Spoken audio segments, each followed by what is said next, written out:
I haven't even had my coffee today.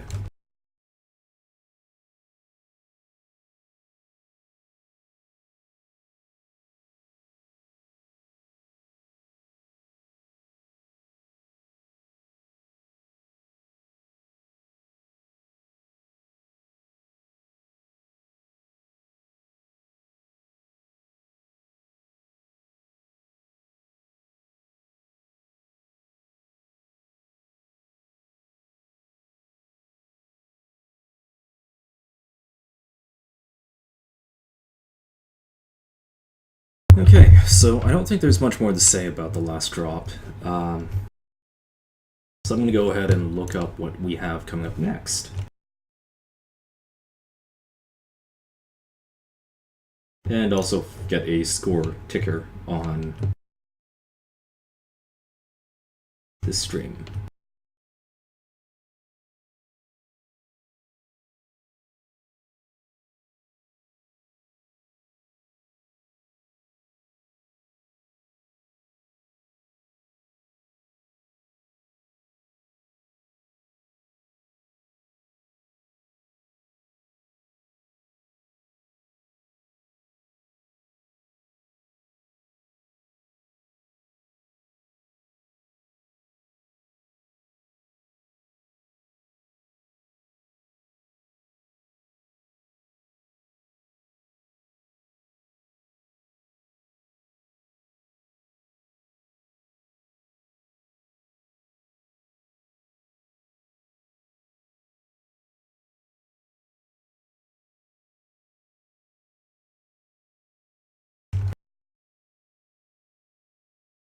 Okay, so up next we have Crimson Strait, and the drop deck is going to be 1 light, 1 medium, 3 heavies, and 3 assaults.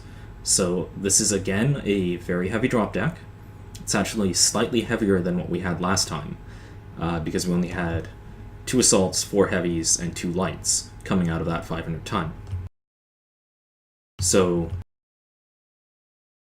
Crimson Straits is actually quite a large map, and on Skirmish it's going to be very hard to get a brawl started at this drop weight.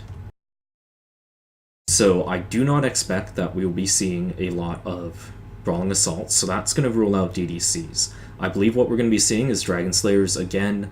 They could go Gauss style, they could go AC5 style on this map. Personally, I think you need to take too many jump jets now for the AC5 style to be perfectly viable. And considering some of the campier spots that you can get on this map, I'd be more comfortable taking Gauss. Of the heavies, probably the same thing. You're going to be seeing Cataphracts. With the latest jump jet changes, it's more likely than not that those Cataphracts are going to be XL in order to pack the extra jump jets and weapons that they need to compete with the heavier assaults. But the interesting thing here is that you are down to 1 light and 1 medium. The light's going to be preferential. I wouldn't be surprised if they continue to use spiders. The EU scene does have a bit of a preference for that. But out of the mediums, you have the choice of bringing a Shadowhawk to buff up your brawl and or snipe potential even, if you put the 2 AC5 and a PPC loadout on it. Or you could bring a Cicada for additional scouting. Now, just judging by what happened in the last game, strikes are banned.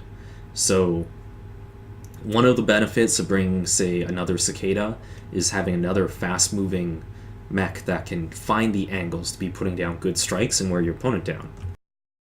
But now, that not being the case, I would actually expect them to be going with the Shadowhawk just for the extra punch.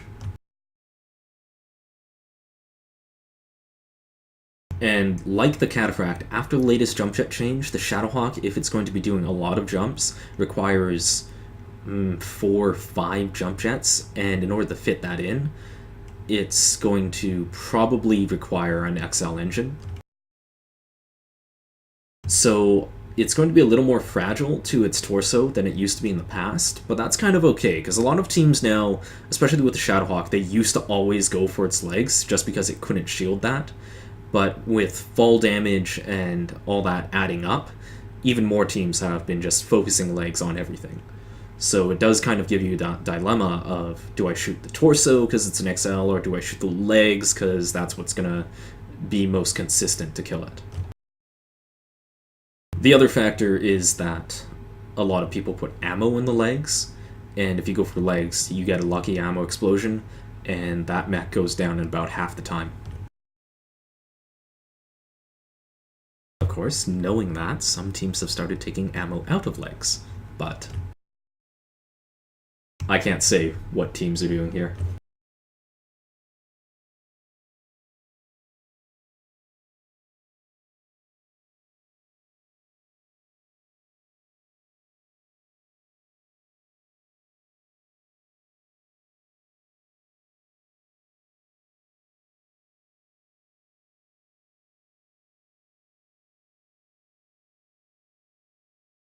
Okay, I'm just trying to get in touch with the teams and find out where they're at.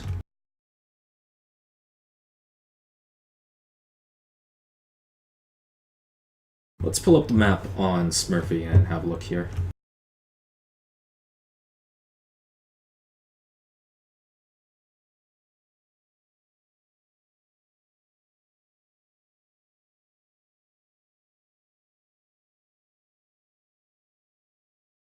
Okay, so Crimson Straits on Skirmish. Red Spawn is going to be... Ooh, Smurfy updated. Now if you mouse over the lances, it shows you which lance is which. Don't know if it used to do that in the past, but I just found out now, and that's pretty nice. Learning new things. Red team is going to be Team 1, and it's going to be Black Spikes. And so they're going to be spawning on the east, in the 7 line here. They have pretty much 2 options. They go pass, they rush platform, they control that, or they go down the B line. The B line is a bit of a safer option because it doesn't put you right out there for fight immediately. It lets you safely scout out the opponent, and then you can shift around and pick your approach. However, it is slightly slower of an option. So there are some timing plays that you can do that and hit the opponent before they're fully regrouped, before they're into their best position. And going through the pass is one of the options that can give you that. B-line is potentially slower. Now, on the other side, once again, the teams have the option now of where their mechs spawn. So you can do... You're going to have one lance spawning on the island regardless. The choice is whether you put your lance in B2 if you intend to play a B2, B3 game, or if you spawn it in F2 if you want to play a platform game. And so Varangian Guard spawning Team 2 has a little bit more of a choice in how they do their initial disposition and what sort of style they're going to go for immediately. And Black Spikes will have to be good on scouting that.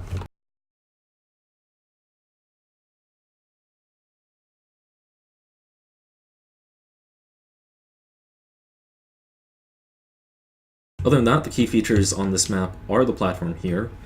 If the teams want to camp, then they have some options of doing it in deep A2, B2. Deep on the spawns here, although that's not so great on the Black Spike side.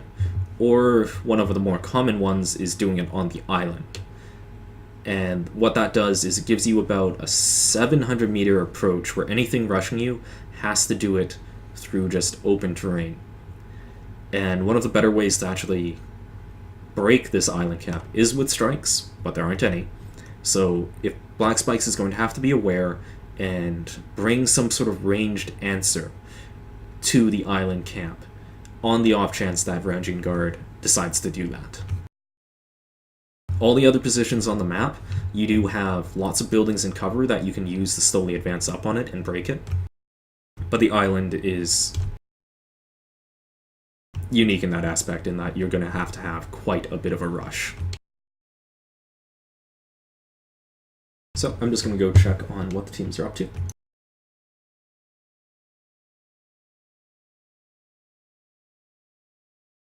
Not getting word back.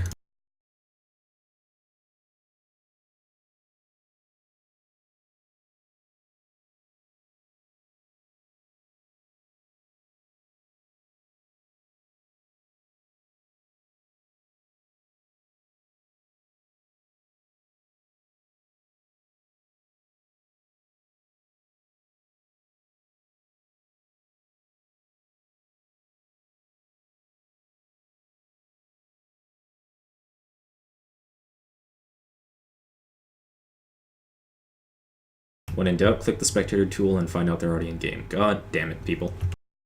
Let me know when you're in game. I'm just gonna have to keep doing that. Peek over every 30 seconds and press the tool.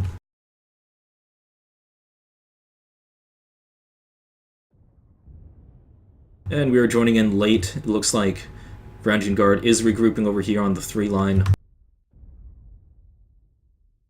Black Spikes have moved down the B line like we discussed. Ooh, good kill by Proton onto a Dragon Slayer from Varangian Guard. That should put them up 1. Let's just do a quick count here. Yes, Black Spikes is up 1-0 in this fight. However, both teams have taken heavy damage. Proton is down to 50% in his Dragon Slayer, Cafe Yanks to 66%, and multiple mechs on the Varangian Guard side down in the 60s and 70s. The red goes the fastest, Dragon Slayer pushing up onto the hill here. He's got tight cover to his right side. Aerial view here. Nostrus's Ember is getting a little out of position, legged and down, so Varangian Guard is now 2-1, still down a mech. They have to be pushing.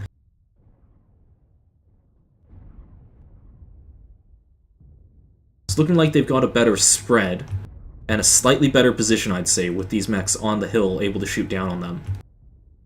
And the other one's back.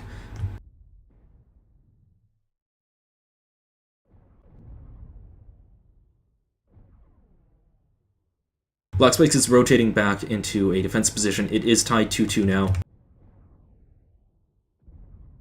Not much to say, shots going back pretty hard. I'm going to jump into a first-person view here and try and see what's going on.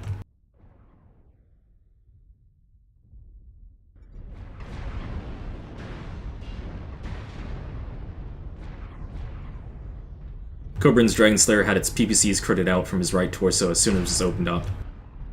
Black Spikes looks to be... it's tied 4-4. Or Foxtrot Cataphract for Varangian Guard is CT Cord and should be going down soon.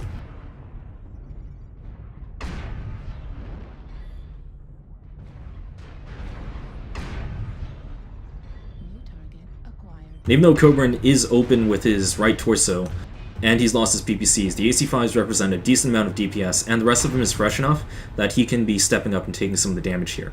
It is 3-3, or 3 mechs remaining each side.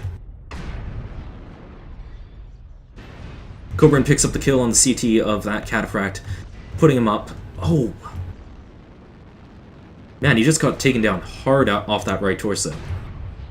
That was from Bugist's Dragon Slayer here, which is running pretty much all of its weapons still up. Blacky Cat takes down Proton. All that's left is siriothrax for Varangian Guard, or sorry, for Black Spikes with the CT almost out against a pretty fresh Dragon Slayer and a crit Cataphract.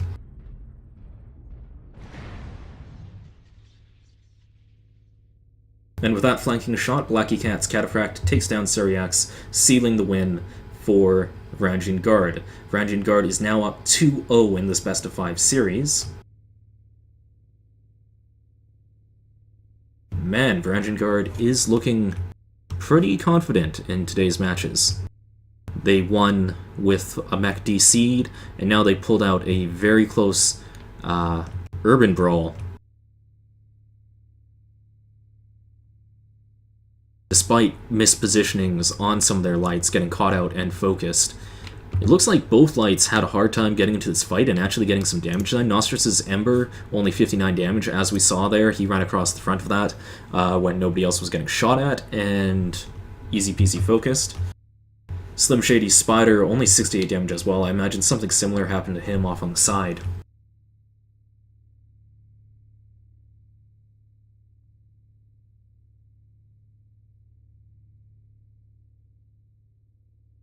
We're going to look for a bit of a difference here, then... Well, actually, just kind of across the board, Varangian Guard's damage numbers were higher. That's to be expected, but I would take note of their medium. Their medium only got 100 damage out compared to about the 250 of the Varangian Guard medium. And anytime your medium is delivering numbers that are similar or better than your heavies or assaults, you're probably in a pretty damn good place.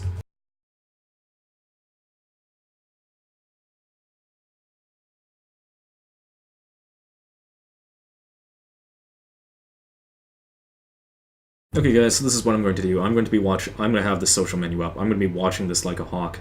As soon as Cafe Angst goes to deployed, I'm going to be pressing the spectate button. I apologize for that. It is a bit of miscommunication there. Thankfully, got there in time to show you some of the action. So I apologize, guys.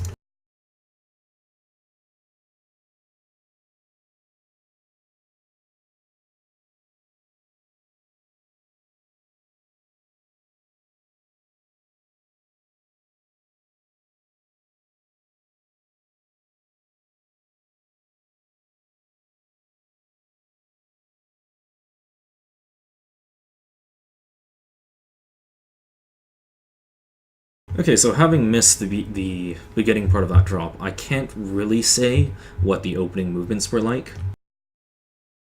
But from how it played out, I believe Black Spikes moved down the B line, and Varangian Guard would have pushed up to right about where Epsilon is on the if it had been Conquest. I'm going to pull this up here.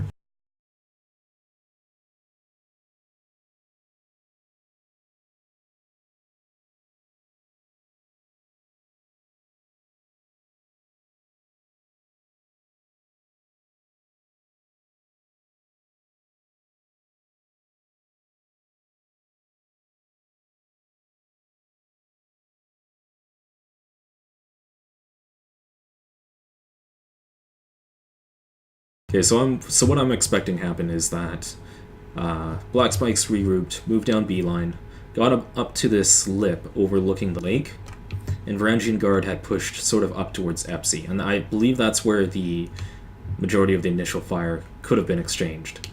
After that, Black Spikes shifted more towards B3, trying to get shots into B2. Varangian Guard would have mirrored that movement, shifting up. Varangian Guard sent one or two of their Dragon Slayers up to the backside of this B3 hill, and a Dragon Slayer and a Cataphract from Black Spike stepped out over to B2 and got angles on that the rest of the Varangian Guard team couldn't shoot at, and that was where they got their early lead. However, in the process right after that, Proton's Dragon Slayer was down, exposed, and the rest of the Varangian Guard team pushed in and picked him off. So while he got that early lead, he didn't exactly have the escape route that he was looking for.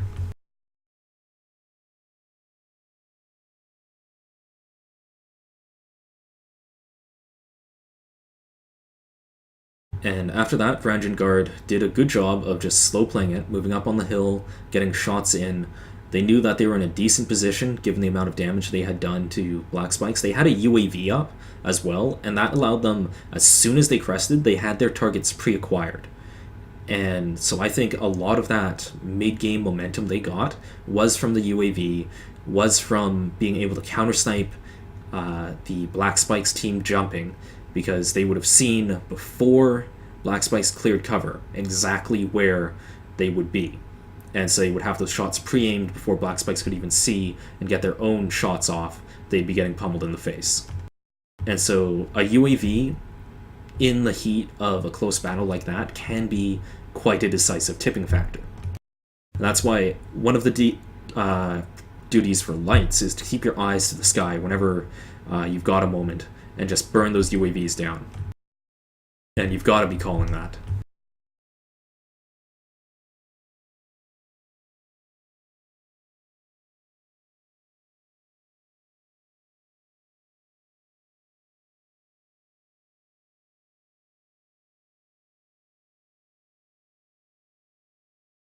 Okay, like I said, watching the social menu like a hawk. Cobra and Cafe Angst still in lobby, so they haven't deployed yet. Let's have a look at the next map coming up in the pool. So, this next game 3 of this match is going to be a 2-all, 2 lights, 2 heavies, or 2 lights, 2 mediums, 2 heavies, 2 assaults. And it's going to be played on Tourmaline Desert.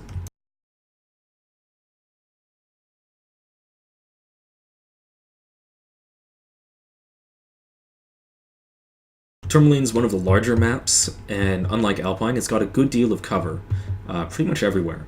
It's also notorious for having some pretty bad invisible walls, but we'll let that slide for now.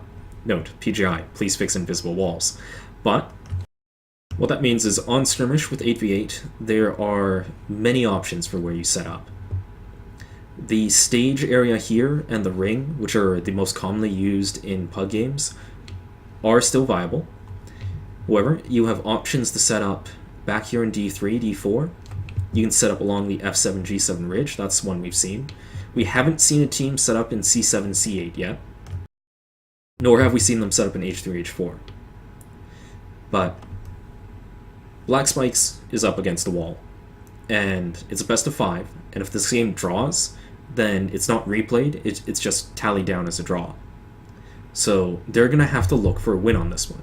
Because if not, then VRGD is leading 2-0-1, and the best Black Spikes can hope for is to draw the series as a whole and do 2-2-1.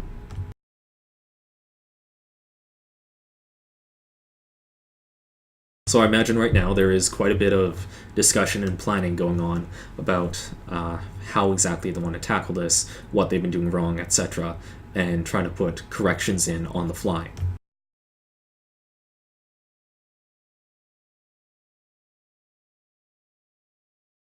What we've seen out of Black Spikes in terms of their light choice has been the Spider, and while it's good for surviving, I personally don't like the Spider very much, just because I feel it doesn't bring the same level of firepower. If you're already winning a match near the end of the game, it's great for the cleanup, because it's hard to take down, you can get in there, you can pick off the crippled mechs, but if you want something that puts you up in the first place, so you're in a situation where you can clean up, you may want the heavier hitting Ember and Jenner. Now the Jenner not so much on this map. Tourmaline is a hot map, so the 6 medium lasers or 5 medium lasers is not going to be enough DPS. But the Ember certainly with its machine guns and medium lasers is going to be an effective option here. Especially with it being 2-2-2-2, there is going to be some mediums for it to pick on with its legs. There is going to be light fights that have to happen. So I would expect to see some Embers from the teams. Not really my most controversial prediction, but one that I'm going to stand by.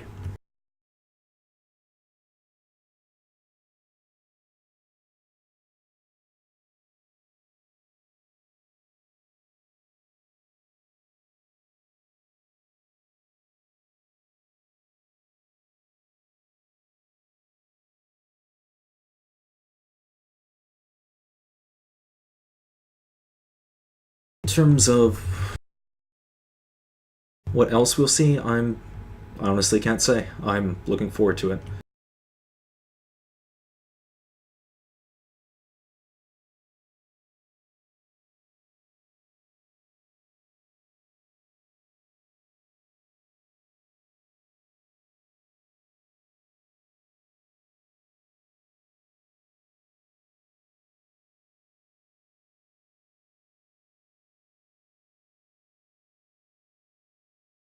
One thing I will comment on is that in the last 2 matches, it seems like Black Spikes has gone on the aggressive. In the first match, they got burned for it. On the last one, it was a close thing.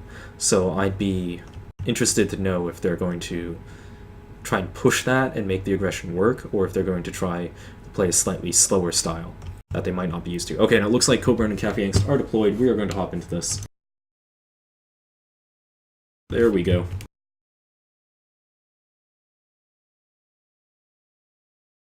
Tourmaline Desert, Skirmish.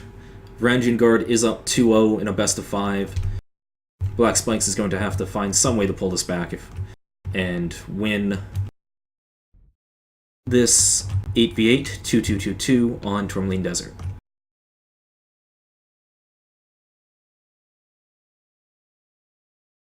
So it looks like out of Black Spikes spawning on the north here in blue, we have 2 Dragon Slayers, 2 Cataphracts, an Ember, a Spider, and 2 Shadowhawk 5Ms.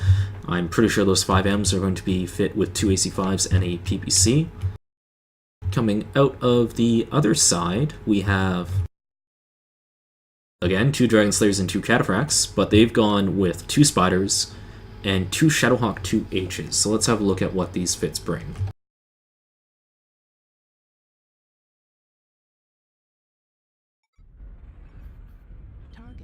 The Shadowhawk 2Hs of Varangian Guard are 2 PPC, or 2 AC5 and a PPC. Oh man, Phoenix Fire's Spider for Black Spikes is getting a little overexposed here in the open, but thankfully he doesn't get punished for it.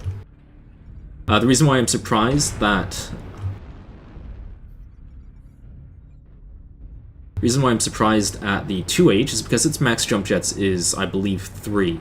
So after the latest change, it can't quite bring enough to be fully effective.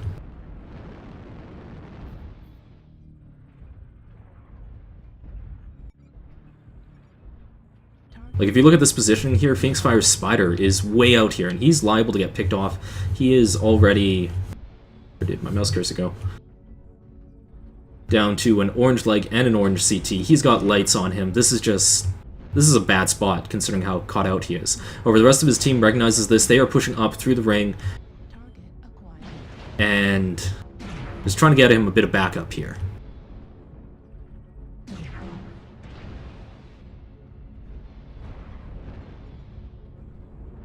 Let's pop out back to the aerial view.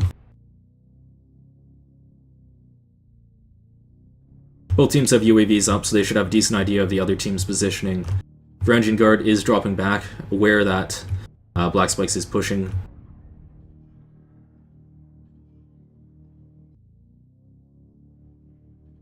One of the 5Ms for Black Spikes is down to 77%. I'm just having a quick look here at all of the Varangian Guard's percentages, and they are in a lot better shape. Black Spikes is 2 mechs down 76%, 67% rather. While the rest are pretty fresh, they can still pull this out if they have good positioning. Varangian Guard is reacting well and moving away from the dangerous positions where they could be caught out. As a reminder, Black Spikes is in blue, and Varangian is in red.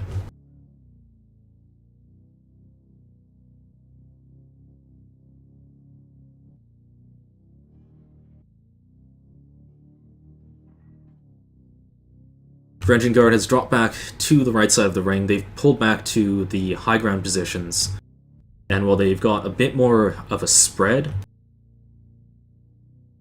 so that's liable that one side or the other can be focused, they're doing a good job of getting all their guns on target. Black Spikes recognize this, and they are reversing the push, trying to just find an angle to get in this, aware that they are down on this trade. And hoping potentially, perhaps, to catch out some of these spiders on the side, Nostris and Cabal. Nostris down to 81%, but he's doing a good job of sticking back there and near the invisible walls of this right here.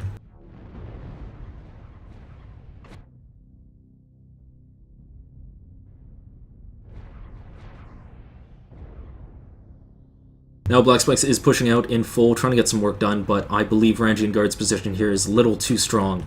They have the high ground, they have the cover, they have the guns on target all at once.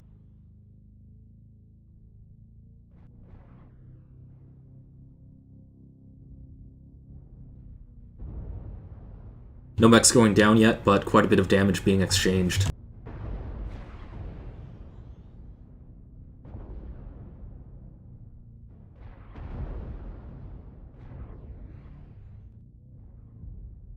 As we see Zack and Skate Knock, Zack goes down for Black Spike, Skate Knock to 59%, Slim Shady at 20%. The red goes the faster, now down. Good shot, probably